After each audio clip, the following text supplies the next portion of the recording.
90% du succès des posts LinkedIn que vous allez publier, que ce soit pour vous ou pour des clients potentiels, réside dans le fait d'écrire une accroche qui donne envie, une accroche qui est percutante, qui est impactante et qui donne envie de passer du temps sur le post. Et donc c'est un sujet tellement important que j'ai organisé une masterclass en ligne dédiée sur le sujet. Je vous donne accès au replay dans la suite de cette vidéo, hein. J'ai fait un petit montage pour garder les parties les plus importantes. Si vous avez des questions, n'hésitez pas, je suis disponible en commentaire. Et si vous voulez assister à d'autres masterclass comme celle-ci, pensez à vous abonner à ma chaîne YouTube et à suivre ma newsletter. Vous avez pas mal de liens en description pour ne pas les manquer. J'en organise régulièrement. Voilà, bon visionnage. Petit préambule, juste trois statistiques que je trouve très intéressantes pour donner un peu le ton par rapport à LinkedIn. 92% des entreprises utilisent LinkedIn dans leur campagne marketing, donc c'est un levier qui est super intéressant. 50% des utilisateurs LinkedIn, des professionnels utilisent LinkedIn pour prendre des décisions d'achat. C'est ce que je disais, les gens qui sont sur LinkedIn, c'est des gens qui vont potentiellement, c'est des prospects pour vous, c'est des gens qui cherchent des infos pour acheter des produits ou des services. Et 60% des gens utilisent LinkedIn pour faire des recherches commerciales. Voilà pour le petit préambule. Rentrons maintenant dans le fonctionnement de l'algorithme LinkedIn. L'algorithme LinkedIn, bon, il y a plein de choses qu'on pourrait dire sur le sujet, mais comme beaucoup de sujets, ce qui compte, c'est toujours, vous savez, les 80-20, c'est quelles sont les informations importantes qui me permettent de comprendre globalement comment ça fonctionne. Avec LinkedIn, l'information importante, globalement, à avoir en tête, c'est que quand vous allez publier un post sur la plateforme, LinkedIn va d'abord montrer ce post à un petit échantillon de personnes qui se trouvent déjà dans votre réseau. OK? Donc LinkedIn va dire, tiens, il y a 1000 personnes qui suivent Pierre sur LinkedIn. Je vais montrer le post de Pierre à 100 personnes et en fonction des réactions, du comportement de ces 100 personnes, je vais décider si oui ou non je le montre à davantage de monde. Si ces personnes, entre guillemets, ne réagissent pas très bien au post, l'algorithme ne va pas forcément vous montrer à plus de gens. Par contre, si l'algorithme voit que les gens réagissent bien, qu'il y a des interactions, je vais en parler dans 30 secondes, il va vous montrer à 1000 personnes, puis 10 000, puis 100 000, il va vous montrer à davantage de monde. Et c'est comme ça que on peut toucher des gens qui ne nous connaissent pas. Au début, LinkedIn va nous montrer à notre premier cercle, puis à notre second cercle, c'est-à-dire les gens qui suivent nos connexions, et pour toucher de plus en plus de personnes.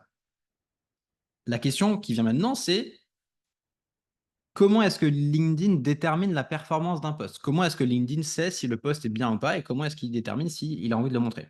Il y a deux facteurs importants. Il y en a plein en réalité, des facteurs. Il y a 1000 sujets, mais il y en a deux qui sont particulièrement importants. Le premier, très classique, comme tous les réseaux, c'est les interactions sur le post. Est-ce qu'il y a des likes? Est-ce qu'il y a des commentaires?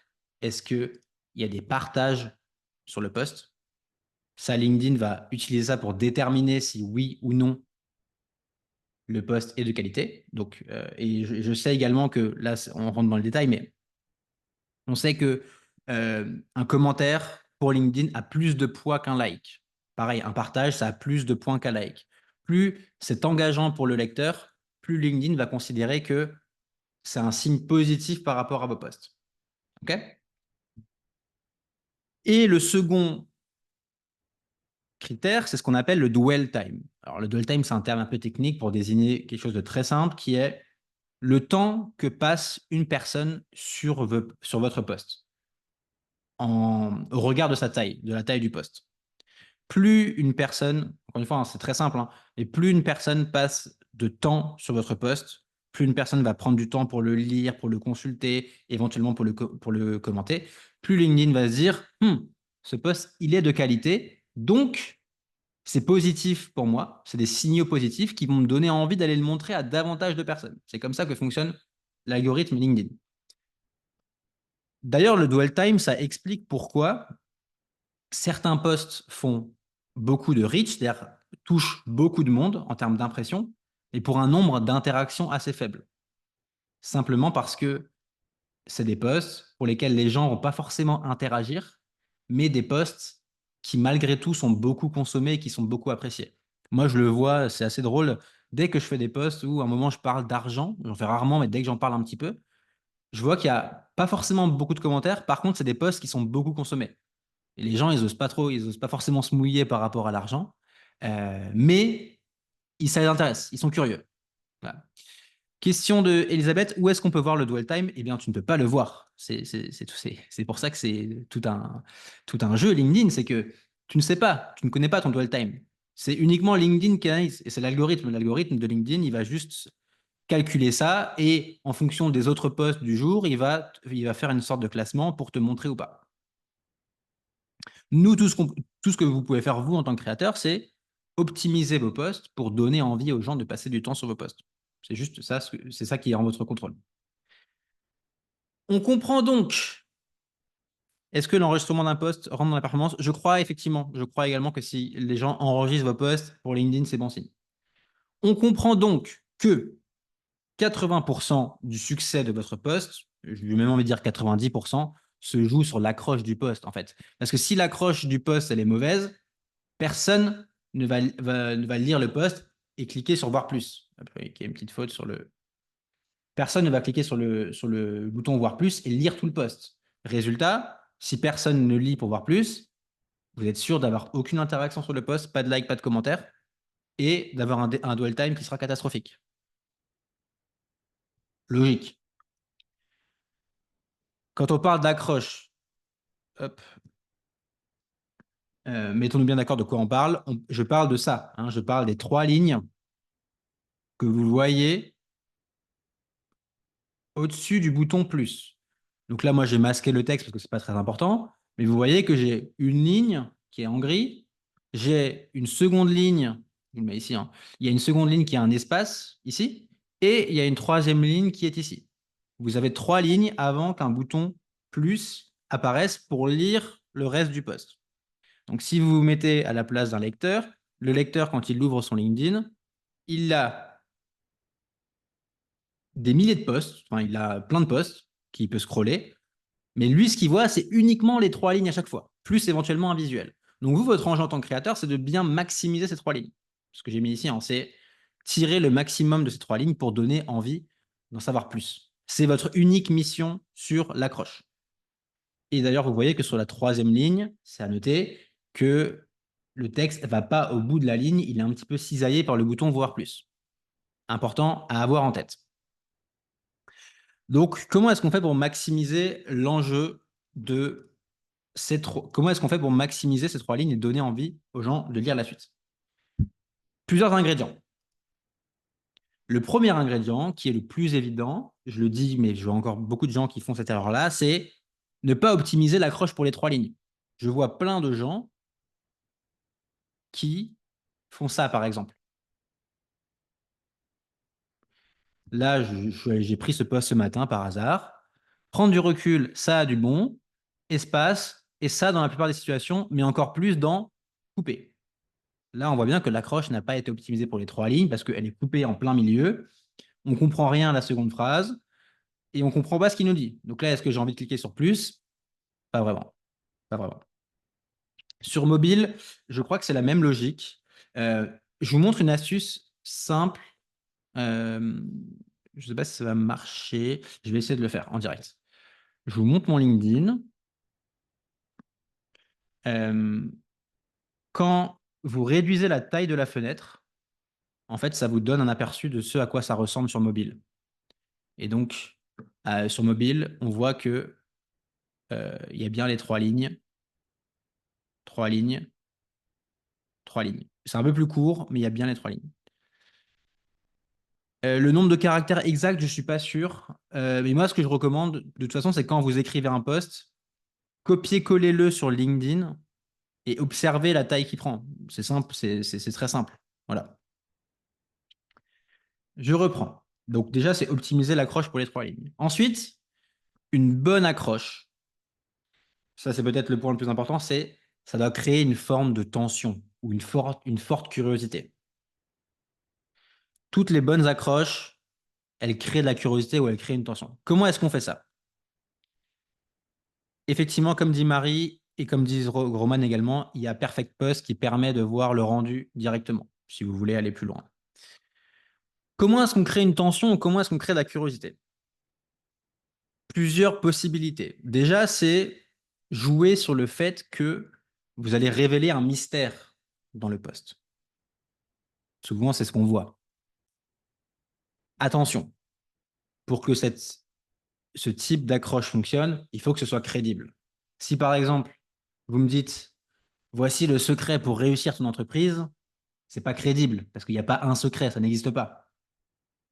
Si je vous dis, voici le secret pour devenir riche demain, c'est pas crédible parce que ça n'existe pas en fait. Il n'y a pas de secret pour devenir riche. Donc, ça marche pas. Donc, c'est pour ça qu'il faut avoir une accroche qui crée du mystère, mais qui est quand même cohérente, qui est plausible. Je donnerai des exemples. L'ingrédient numéro 2, c'est aller créer une forme de tension non résolue ou une contradiction. Typiquement, ce qui marche très bien, c'est vous allez démarrer par un premier argument et après, vous allez dire plus ou moins son contraire. Là, on va se dire, qu'est-ce qu'il raconte? Et donc là, le qu'est-ce qu'il raconte, ça donne envie d'en savoir plus. Ça donne envie d'aller creuser. Je vous donne des exemples dans un instant. Je vous explique juste un petit peu la partie théorique. Troisième point qui marche bien, c'est donner le sentiment au lecteur qu'il va accéder à des informations ou des insights confidentiels, glanés sur le terrain, des choses auxquelles on n'a pas accès publiquement. Par exemple, si demain je fais une accroche du style je suis allé parler à 200 agents immobiliers de la ville de Lyon et voici les tendances immobilières du marché 2025. Grosse curiosité. Je donne le sentiment que je donne accès à des infos que je suis allé chercher qui sont cachées. Et si je suis dans l'immobilier, bah évidemment que je vais m'intéresser à ce poste-là. Donc, aller créer voilà, ce sentiment-là. L'autre option, quatrième option, ça c'est assez classique en termes de copywriting, mais c'est montrer que il y a un bénéfice clair pour le lecteur à lire le post parce qu'il va apprendre quelque chose, parce qu'il va pouvoir mieux faire son métier, ce qu'il fait, etc. Et dernière manière de créer de la curiosité, c'est aller ajouter un twist inattendu dans l'accroche. Vous allez expliquer quelque chose pour finalement rajouter un petit élément en plus qui va faire que, oula, c'est surprenant. Je vous donne un exemple dans un instant. Troisième ingrédient d'une accroche réussie, c'est l'impression d'un momentum. Qu'est-ce que c'est un momentum? Un momentum, c'est l'idée de se dire que il faut absolument que je lise ce post maintenant. Là, j'ai un truc là qui est intéressant, je ne dois pas le rater maintenant. Vous allez créer une forme de FOMO, l'impression que oula, si je rate le post, j'ai manqué un truc en fait, je passe à côté de quelque chose. En fonction des sujets, c'est pas forcément facile, hein. Euh, je vous donne des exemples tout à l'heure également, mais une piste simple pour y arriver, c'est par exemple rebondir à une actualité. Si par exemple, si on reprend notre histoire d'agent immobilier à Lyon, je dis voici la grosse tendance 2025 et il faut s'y préparer dès maintenant, là je crée un FOMO. Là je crée un momentum où je dois me dire oula, si je vais me positionner, c'est que dès maintenant je dois faire des choses pour anticiper la tendance. Vous voyez, il y a un élément d'urgence au poste. Et le quatrième point, ça c'est valable pour vos postes également de manière générale, c'est que une bonne accroche, c'est une accroche qui est spécifique. On veut absolument éviter les accroches larges et générales.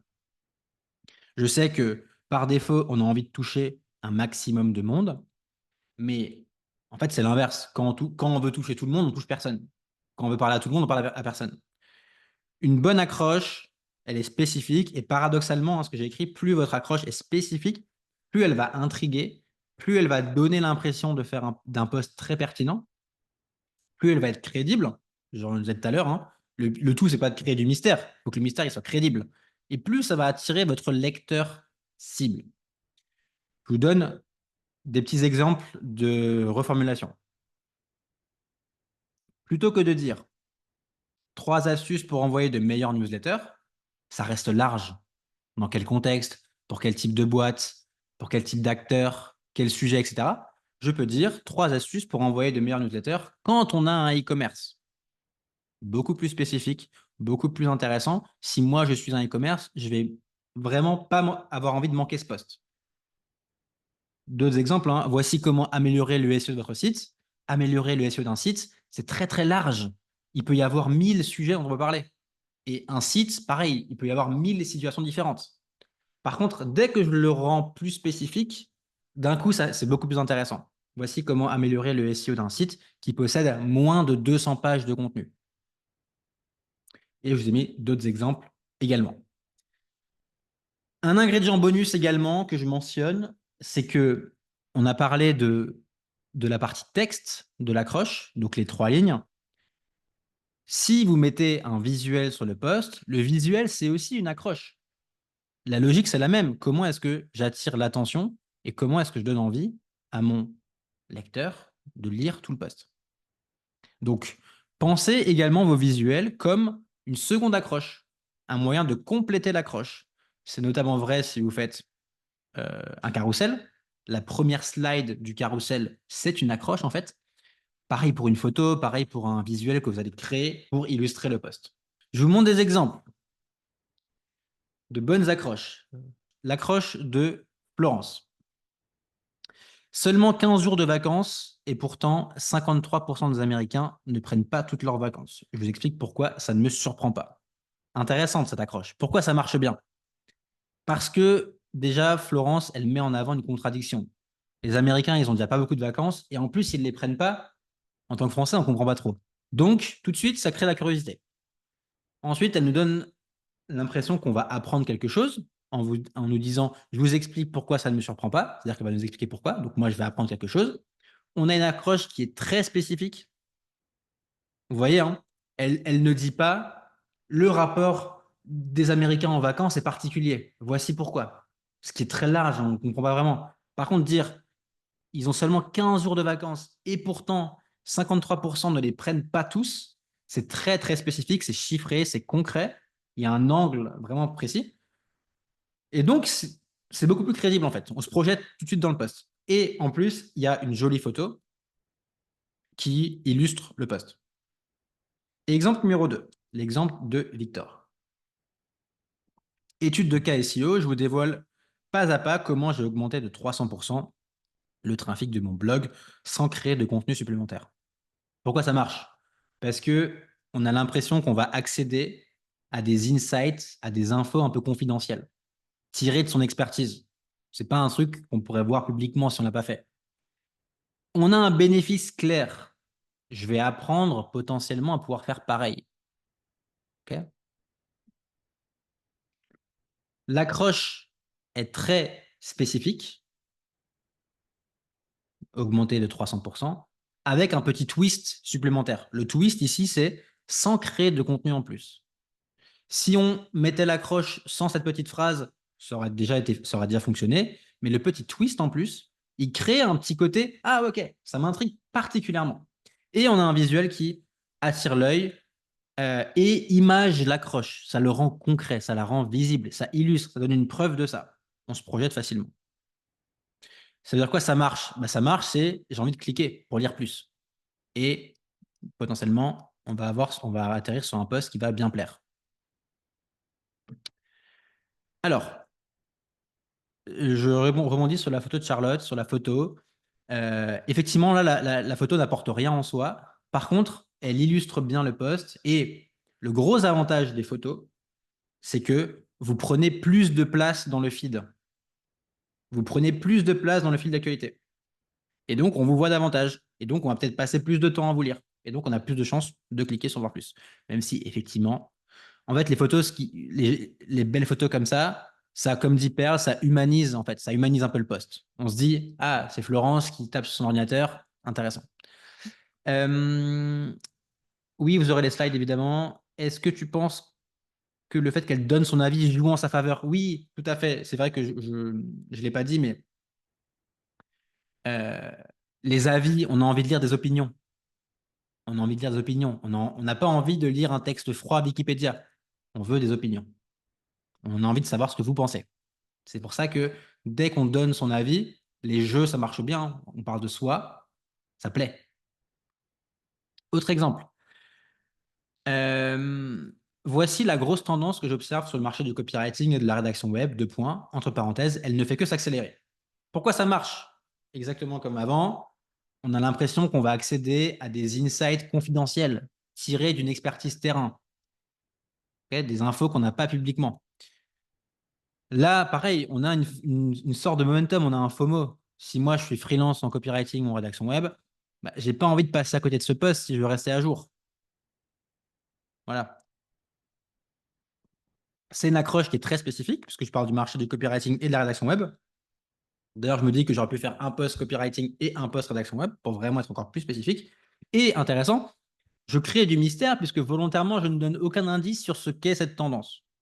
Et donc, si on veut voir la tendance, il faut cliquer sur voir plus. Autre exemple d'un post que j'ai fait récemment, je vois trop d'aspirants ghostwriters répéter cette erreur alors qu'elle est facilement évitable. Pourquoi ça marche? Parce qu'il y a une cible spécifique, aspirant ghostwriter, parce que personne n'a envie de faire des erreurs dans son activité. Donc, ben, on a envie de lire le post, hein, il y a une forme de FOMO. Je donne l'impression que dans le reste du post, je vais savoir comment éviter cette erreur-là. Donc, je vais apprendre quelque chose.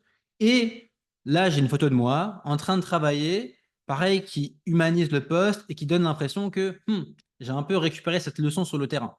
C'est un peu cet effet-là. Autre exemple de Julien, en février 2023, j'ai engagé une assistante pour gérer mes mails et animer ma communauté. Voici mes 2 plus gros regrets. Très intéressant. Pourquoi ça marche? Parce que il y a un storytelling qui est personnel. Il parle de lui, il parle de ce que lui a fait. Donc, une fois, ça humanise le post avec la petite photo qui est sympa, avec le petit sourire. Ce qui marche bien avec ce post, c'est que quand on lit le début, on s'attend à une espèce de success story. Voici pourquoi je suis trop fort, voici pourquoi je délègue trop bien, voici pourquoi tu devrais faire comme moi, ce qu'on voit partout. En fait, il prend l'inverse. Il dit voici mes plus gros regrets. Très intéressant, c'est inattendu. Et du coup, il crée une grosse curiosité. Il donne l'impression qu'on va apprendre quelque chose. Et pareil, si un jour je déléguais, bah, euh, je sais que je ne vais pas vouloir faire ces erreurs-là. Et pareil, j'insiste sur le côté très spécifique. Très spécifique. Euh, il ne dit pas j'ai essayé de déléguer et je me suis trompé. Il dit j'ai engagé une assistante pour gérer mes mails et animer ma communauté. Voici mes gros regrets. C'est très spécifique. Poste de Pierre. Depuis la primaire, on me dit que je suis rêveur. Avant, j'avais honte. Aujourd'hui, c'est une force. Assez classique. Storytelling personnel. On a l'impression d'avoir une histoire avant, après, fort. Une belle opposition. Avant, j'avais honte. Aujourd'hui, c'est une force. Là, quand on parle de soi, bah, c'est bien d'humaniser le post avec une photo sympa. Euh, et c'est un post auquel je pense qu'on peut facilement s'identifier et se dire, ah bah moi aussi j'étais rêveur et moi aussi je l'ai pris comme un défaut quand j'étais petit. Autre exemple, ok Charlotte, bah écoute, notez. Je crois que le post il a bien marché, mais effectivement après tu n'as pas forcément envie de lire tous les posts, hein. Et le but c'est surtout de dire ce qui fonctionne bien. Accroche que j'ai faite qui a bien marché aussi. J'ai reçu ce message hier soir d'un freelance. Il panique car son nouveau client n'a pas apprécié le premier article qu'il a écrit et lui a bien fait savoir. Et là, je mets une capture d'écran des messages envoyés par cette personne. Pourquoi ça marche bien? Bah, parce que il y a ce que je disais, un momentum. C'était hier soir, donc c'est une actu chaude sur laquelle je rebondis. Il y a une capture d'écran pour montrer que c'est vrai. Surtout, ce qui fait que ce post marche bien, c'est que je décris une situation qui fait peur à tous les freelances et à laquelle ils peuvent s'identifier. Décevoir un client, le fait que le client soit pas content, le fait de se le mettre à dos, ça c'est un truc qui fait peur à tout le monde. Donc, on a envie de l'éviter. Et donc, ça crée de la curiosité pour savoir la suite de l'histoire. Voilà. Dernier exemple, je crois, que j'avais fait, douche froide, méditation, morning routine, réveil à 5 heures. Vous trouvez ça ridicule? À première vue, vous avez raison, mais qu'est-ce que je fais? Je rebondis sur un sujet qui est souvent discuté, hein, c'est les morning routines, machin, les routines qu'il faut se créer. Je donne l'impression d'avoir un premier avis qui va dans le sens de la croyance populaire, mais en fait pas vraiment, ce qui crée une forme d'opposition. Et pareil, j'en dis pas trop pour donner envie de cliquer sur voir plus.